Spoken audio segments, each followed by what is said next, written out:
Sister अभया case, एक silent corridor, आधी रात और 28 साल तक दबी हुई सच्चाई। यह कोई तेज कहानी नहीं है, यह वह कहानी है जो धीरे धीरे सांसें घोंटती है।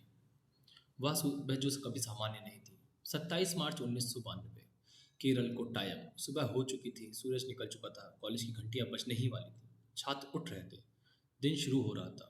सब कुछ बिल्कुल सामान्य, लेकिन कॉलेज हॉस्टल के पीछे एक कुएं में एक लाश तैर रही थी। वह लाश किसी आम इंसान की नहीं थी, वह एक नन थी। उसका नाम था सिस्टर अभया। सिस्टर अभया कोई विद्रोही नहीं थी, कोई आंदोलन नहीं चलाती थी, वह कोई दुश्मन नहीं थी।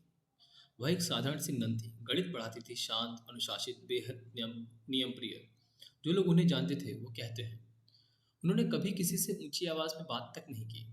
पर यही बात इस केस को और ज्यादा डरावना बनाती है। 26 मई 1992 की रात, लगभग 4 बजे। हॉस्टल सो रहा था, कॉरिडोर में कोई आवाज नहीं थी, कोई कदम नहीं, कोई गवाह नहीं। कहा जाता सिस्टर अभय रसोई की तरफ गई, शायद पानी पीने या शायद कुछ और वहीं उन्होंने कुछ देखा, कुछ ऐसा जो उन्हें कभी नहीं देखना चाहिए था, क्योंकि उसके बाद वह कभी वापस नहीं लौटी। अगली सुबह पुलिस पहुंची, लेकिन जो उन्होंने देखा वो आत्महत्या की कहानी से मेल नहीं खाता था। फर्श पर खून के निशान, दीवारों पर खरोच, टूटे हुए दरवाजे, शरीर पर गंभीर चोटें। फिर भी फैसला सुना दिया गया, यह आत्महत्या है। यह वही पल था जब सच को पहली बार दफना दिया गया। यह कोई आम कॉलेज नहीं था, यह एक धार्मिक संस्था थी, जहाँ अनुशासन इंसाफ से ऊपर था। मैं फिर से कहता हूँ, जहाँ अनुशासन इंसाफ से ऊपर था, जहाँ प्रतिष्ठा सच्चाई से ज्यादा कीमती थी। सवाल पूछना असंभव था, और जो पूछते उन्हें चुप करा दिया जाता। सबूत गायब होने लगे, गवाह पलटने लगे, फाइलें बंद होने लगी, और सिस्टर अभया एक इंसान से एक केस फाइल बन गई। 28 साल, 28 साल, इतने सालों में जांच एजेंसियां बदली, अधिकारी बदले, सरकारें बदली, लेकिन सच वहीं का वहीं रहा। कई बार केस बंद हुआ, कई बार फिर खोला गया, हर बार कहा गया अब कुछ नहीं मिल सकता, लेकिन कुछ लोग हार नहीं माने।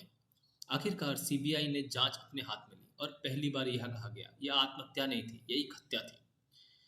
सीबीआई की चार्जशीट के अनुसार उस रात रसोई में सिस्टर अभया अकेली नहीं थी, वहां कुछ और लोग मौजूद थे।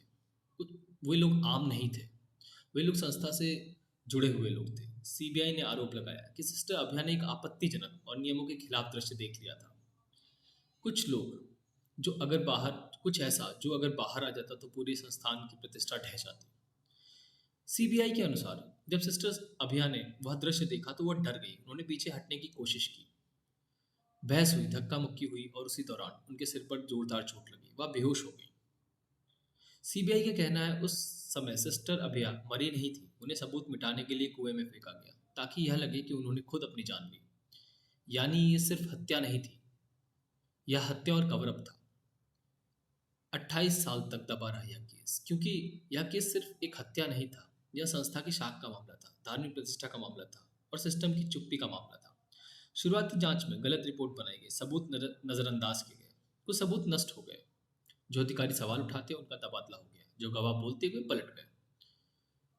आखिरकार लंबे ट्रायल के बाद 2020 में कोर्ट ने पहली बार यह स्वीकार किया कि सिस्टर अभया की मौत आत्महत्या नहीं थी।